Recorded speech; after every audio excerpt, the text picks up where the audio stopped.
آج کے ویو 360 میں امریکی صدارتی انتخابات، کون سے ایشوز مسلم ووٹ پر اثر انداز ہوں گے؟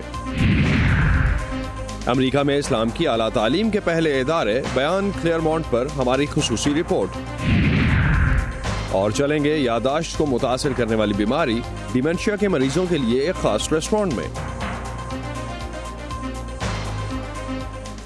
وائس آف امریکہ کے واشنگٹن اسٹوڈیوز میں خوش آمدید، آپ دیکھ رہے ہیں ویو 360، میں ہوں اسد اللہ خالد۔ 2020 کے امریکی صدارتی انتخابات میں صدر ٹرمپ کے مقابلے میں ڈیموکریٹ پارٹی اپنا امیدوار لانے کے لیے پرائمری انتخابات کروا رہی ہے۔ ان ریاستی انتخابات کا آغاز گزشتہ ہفتے ریاست آئیووا کے کوکسز نامی پرائمری انتخاب سے ہوا۔ اس کوکس کے بعد آج نیو ہیمپشائر میں یہ انتخابات ہو رہے ہیں، جس میں ووٹرز ایسے امیدوار کو ووٹ دیں گے جنہیں وہ 2020 کے صدارتی مارکے میں صدر ٹرمپ کے مقابلے کے لیے زیادہ مضبوط سمجھتے ہیں۔ اس وقت سینیٹر برنی سینڈرز اور پیٹ بوٹیجج فرنٹ رنرز کے طور پر دیکھے جا رہے ہیں۔ دونوں امیدوار آئیووا کوکس میں معمولی فرق سے پہلی 2 پوزیشنز پر تھے، جبکہ سابق صدر جو بائیڈن چوتھی پوزیشن حاصل کر پائے تھے۔ گزشتہ پیر کو امریکہ کی وسط مغربی ریاست آئیووا میں 2020 کے صدارتی انتخابات کے لیے ڈیموکریٹک پارٹی کے امیدواروں کے درمیان پارٹی نامزدگی کے لیے مقابلہ ہوا۔ یہاں پہلی بار 5 مساجد میں بھی کوکسز منعقد کیے گئے۔ وائس آف امریکہ سے ہماری ساتھی نیلوفر مغل آئیووا میں تھیں، جہاں انہوں نے کچھ مسلمان امریکیوں سے بات کی اور یہ جاننے کی کوشش کی کہ آئندہ صدارتی انتخابات سے ان کی کیا توقعات ہیں۔ اللہ اکبر۔ یہ ریاست آئیووا کی کیپٹل ڈیموئن میں قائم مسجد النور ہے۔ یہ شہر کی ان 5 مساجد میں سے ایک تھی جہاں گزشتہ ہفتے کوکسز کا انعقاد کیا گیا۔ ہم یہاں مسجد میں انتخابات کی اہمیت، اس میں شرکت اور ووٹنگ کے حوالے سے بات کرتے رہتے ہیں۔ جمعے کے خطبے میں میں خاص طور پہ اس حوالے سے بات کرتا ہوں۔ ریاست آئیووا میں اسلام اور مسلمانوں کی تاریخ تقریباً 100 سال پرانی ہے۔ اگرچہ یہاں پر مسلمانوں کی آبادی کا تناسب اتنا زیادہ نہیں ہے، لیکن پھر بھی وہ امریکی سیاست میں سرگرم دکھائی دیتے ہیں۔ ہم کوشش کر رہے ہیں کہ لوگوں کی حوصلہ افزائی کریں کہ وہ ووٹ ڈالیں، کیونکہ انہیں ووٹ ڈالنے کے لیے آمادہ کرنا مشکل ہے، لیکن ہم لوگوں سے یہ نہیں کہتے کہ وہ کس کو ووٹ دیں یا نہ دیں۔ یہاں پر میری مسلمان امریکیوں سے بات ہوئی، میں نے ان سے یہ جاننے کی کوشش کی کہ وہ کن ایشوز کو اہمیت دیتے ہیں اور ان کی ترجیحات کیا ہیں۔ ہم چاہتے ہیں ہمارے ساتھ برابری کی بنیاد پر سلوک کیا جائے، جیسا کہ ہر عام امریکی کے ساتھ کیا جاتا ہے۔ اقلیتوں کے بارے میں نئے صدر کے کیا خیالات ہیں، ہمارے لیے یہ اہمیت رکھتا ہے۔ ایک چیز جو وہ کر رہے ہیں وہ اسلامی طرز زندگی کو دہشت گردی کے ساتھ جوڑ رہے ہیں۔ اگر مسلمان کوئی جرم کرتا ہے اسے دہشت گردی کہا جاتا ہے، اور اگر کوئی مسیحی کرتا ہے تو محض جرم ہوتا ہے۔ تو یہ ایسے مسائل ہیں جن پہ ہم چاہتے ہیں کہ بات ہو۔ صدر ڈونلڈ ٹرمپ نے گزشتہ ہفتے مزید 6 ممالک پر سفری پابندیاں عائد کر دی ہیں۔ ان میں سے 3 میں مسلمانوں کی اکثریت ہے۔ اس سے پہلے ٹرمپ انتظامیہ کی جانب سے مسلم اکثریت والے 7 ملکوں پر عائد کی گئی سفری پابندیوں کو مسلم بین کا نام دے کر اس پر سخت تنقید بھی کی گئی۔ آئیووا کے زیادہ تر مسلمان تارکین وطن کے لیے امیگریشن قوانین میں نرمی اہم ایشوز میں سے ایک ہے۔ میں نہیں سمجھتا کہ یہ ٹھیک اقدام ہے۔ آپ کسی کو امریکہ آنے سے صرف اس لیے نہیں روک سکتے کہ وہ کسی خاص جگہ سے آ رہا ہے یا وہ کیا عقیدہ رکھتا ہے۔ یہ ایک ایشو ہے جس کے لیے ہمیں صحیح صدر کا انتخاب کرنا ہوگا۔ ڈیموئن میں وائس آف امریکہ سے بات کرنے والے مسلم امریکنز کو امید ہے کہ اس سال نومبر میں منتخب ہونے والا صدر اس وقت امریکہ میں شدید سیاسی تقسیم کے ماحول میں مثبت تبدیلی لا سکے گا۔ Nilofar Mughal, voice of America, Des, آئیووا۔ ایک ایسے وقت میں جب امریکہ میں سیاسی تقسیم عروج پر ہے، بہت سے امریکی جاننا چاہتے ہیں کہ امریکی صدارت کے امیدوار مذہبی بنیادوں پر امتیاز اور ظلم کو ختم کرنے کے لیے کیا منصوبہ رکھتے ہیں۔ 2020 کا صدارتی انتخاب صرف 8 ماہ دور ہے، اور ایسے میں جہاں مذہبی بنیادوں پر امتیازی رویے بلکہ ان رویوں کے بارے میں ووٹرز میں پائے جانے والے تصورات بھی انتخابات پر اثر انداز ہو سکتے ہیں۔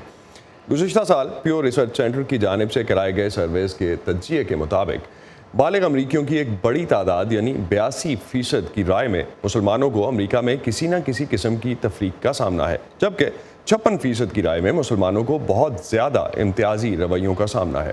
پیو ریسرچ کے ان سرویز میں دوسرے مذہبی گروپس کے ساتھ امتیازی رویوں پر بھی رائے لی گئی۔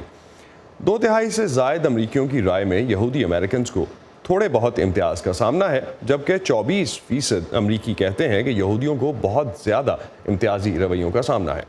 دوسری جانب مذہبی امتیاز کے بارے میں لی گئی رائے میں بھی سیاسی وابستگی کی بنیاد پر تفریق نظر آئی۔ مثال کے طور پر ریپبلکنز کے مقابلے میں ڈیموکریٹس یا ڈیموکریٹ پارٹی کے جانب رجحان رکھنے والوں کی اکثریت کی رائے میں مسلمانوں کے ساتھ امتیازی سلوک برتا جاتا ہے۔ امریکہ کے صدارتی انتخابات میں وہ کون سے ایشوز ہیں جو مسلمانوں کے ووٹ کو متاثر کر سکتے ہیں، اور تاریخی طور پر مسلم ووٹ میں کیا تبدیلیاں آئی ہیں اور یہ کیوں آئیں یہ ساری تبدیلیاں، اس پر بات کرنے کے لیے بیفلو یونیورسٹی سے فیضان حق ہمیں جوائن کر رہے ہیں۔ فیضان، بہت شکریہ ہمیں جوائن کرنے کا۔ کون سے ایسے ایشوز ہیں جو آپ سمجھتے ہیں کہ مسلمان ووٹرز کے لیے اس بار اہم ہوں گے؟ تاریخی طور پر کیا تھے اور ان میں وقت کے ساتھ تبدیلی آئی کیا ہے؟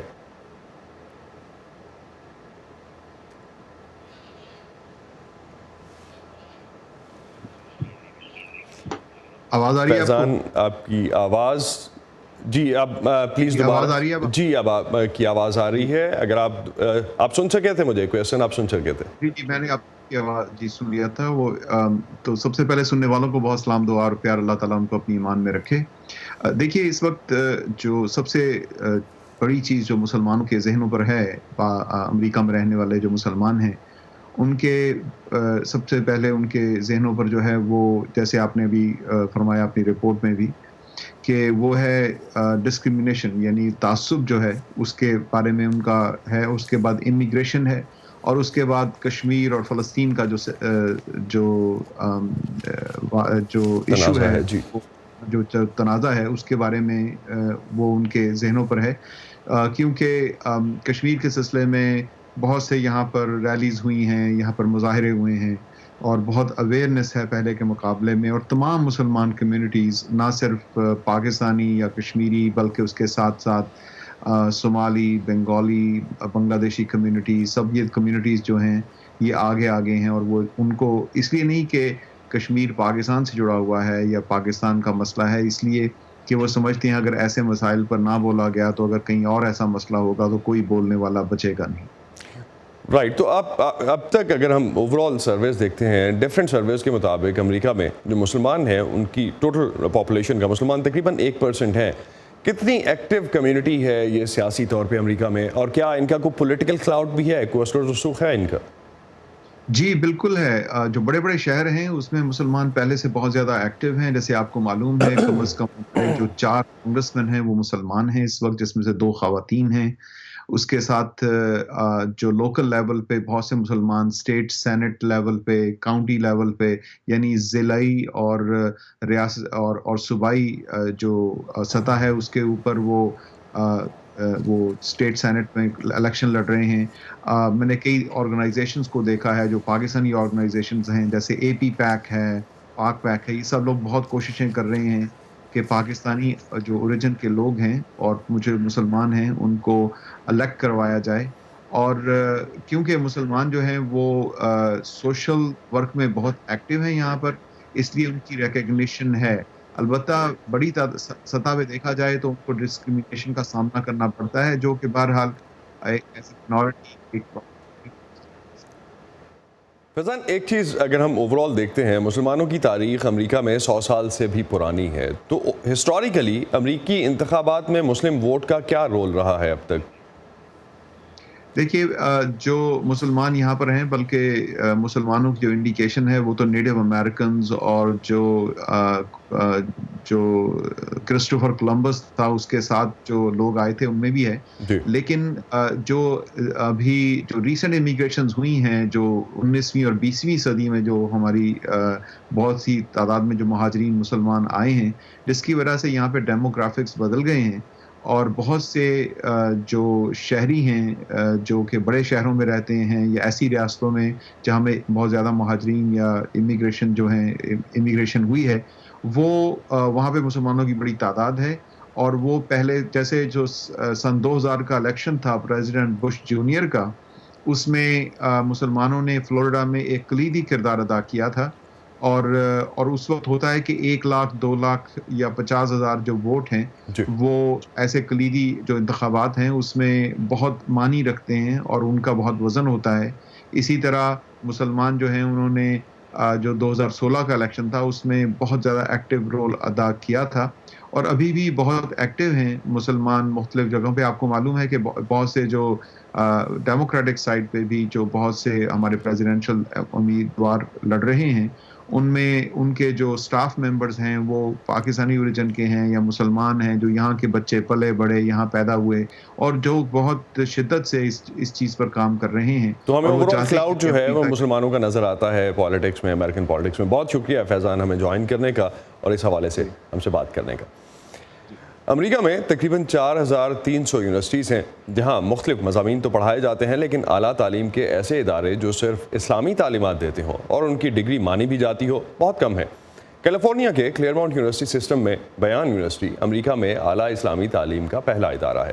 مزید جاننے کے لیے چلتے ہیں صبا شاہ خان کے ساتھ کیلیفورنیا کی بیان کلیئرماؤنٹ میں. امریکہ میں مسلمانوں کی تعداد تقریباً 34.5 لاکھ ہے اور ایک اندازے کے مطابق 2050 میں مسلمانوں کی یہ تعداد بڑھ کر 81 لاکھ تک پہنچ جائے گی.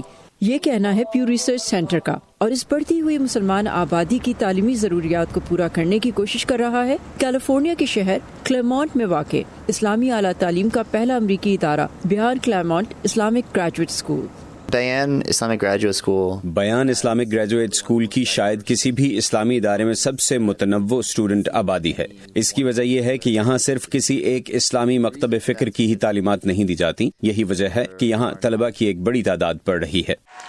مسلمانوں کے لیے چیپلنسی ایک نیا شعبہ ہے. اس شعبے میں ہسپتالوں، فوج اور اسکول کالجز جیسے اداروں میں مذہبی رہنما یا چیپلنس کے طور پر خدمات سر انجام دینے کے لیے تعلیم و تربیت دی جاتی ہے. سندس خلقی نے بیان کلیئرماؤنٹ سے اسلامک چیپلنسی میں ماسٹرز کیا ہے اور CPE یعنی کلینکل پیسٹرل ایجوکیشن اس پروگرام کا حصہ ہے. میرے خیال میں چیپلنس کی ہسپتالوں میں بہت ضرورت ہے. وہ مسلم چیپلنس ڈھونڈ رہے ہوتے ہیں کیونکہ ہسپتالوں میں مسلمان مریضوں کی مخصوص روحانی اور مذہبی ضروریات ہوتی ہیں. تو جب میں نے CPE پروگرام میں اپلائی کیا تو وہ بہت زیادہ خوش ہوئے. میں اس ہسپتال کے پروگرام میں پہلی مسلمان چیپلن تھی. بیان گریجویٹ اسکول کی چیپلنسی ڈگری میں طلبہ خاص دلچسپی رکھتے ہیں. یہاں اسلامی تعلیمات پر مبنی اور بہت سی ڈگریاں بھی دی جاتی ہیں اور کلاسیں آن لائن اور کیمپس پر لی جا سکتی ہیں. یہی وجہ ہے کہ بیان میں نہ صرف امریکہ بلکہ دوسرے ممالک سے بھی طلبہ تعلیم حاصل کر رہے ہیں. ان میں سے کچھ تعلیم کے شعبے سے منسلک ہونا چاہتے ہیں، کچھ امام ہیں جو اپنی کمیونٹی کی تعمیر سے متعلق جاننا چاہتے ہیں. کرس ہائزر عراق میں امریکی افواج کا حصہ تھے. وہاں 2006 میں انہوں نے اسلام قبول کیا اور اسلام کے بارے میں مزید جاننے کے لیے انہوں نے بیان کلیئرماؤنٹ میں داخلہ لیا. جیسے جیسے میں پروگرام میں آگے بڑھا مجھے اسپتالوں اور جیلوں میں چیپلنس کے بارے میں پتہ چلا، اور اب 2 سیمسٹرز کے بعد مجھے لگتا ہے کہ میں اپنے ملٹری اور پولیس کے بیک گراؤنڈ کی وجہ سے کسی ملٹری اسپتال میں CPE چیپلن بننا چاہوں گا. میں نے 7 سال عراق اور 2 سال افغانستان میں گزارے. جو کچھ انہوں نے دیکھا اور کیا ہے وہ میں نے بھی دیکھا اور کیا ہے، تو میں ان کو بہتر سمجھ سکتا ہوں. جہاد ترک بیان گریجویٹ اسکول کے بانی اور ڈین ہیں. وہ کہتے ہیں بیان کا قیام اس لیے بھی اہم ہے کیونکہ یہ نہ صرف مسلمانوں کو بلکہ کلیئرماؤنٹ یونیورسٹی میں مذہبی تعلیمات حاصل کرنے والے غیر مسلم طلباء کے لیے بھی اسلامی تعلیمات کے کورسز فراہم کرتا ہے. ہماری کوشش ایسے تعلیم یافتہ رہنما پیدا کرنے کے لیے مل کر کام کرنا ہے جو نہ صرف ہماری کمیونٹی کے لیے بلکہ سوسائٹی اور پوری دنیا کے لیے بھی ہماری مذہب کی نمائندگی کر سکیں. مشہور باکسر محمد علی کی بیوہ لانیہ علی بیان کلیئرماؤنٹ کی بورڈ ممبر ہیں اور ان کی کوشش سے محمد علی اسکالرشپ کے تحت اب تک 27 طلبہ کو $1.5 ملین کی اسکالرشپس دی جا چکی ہیں.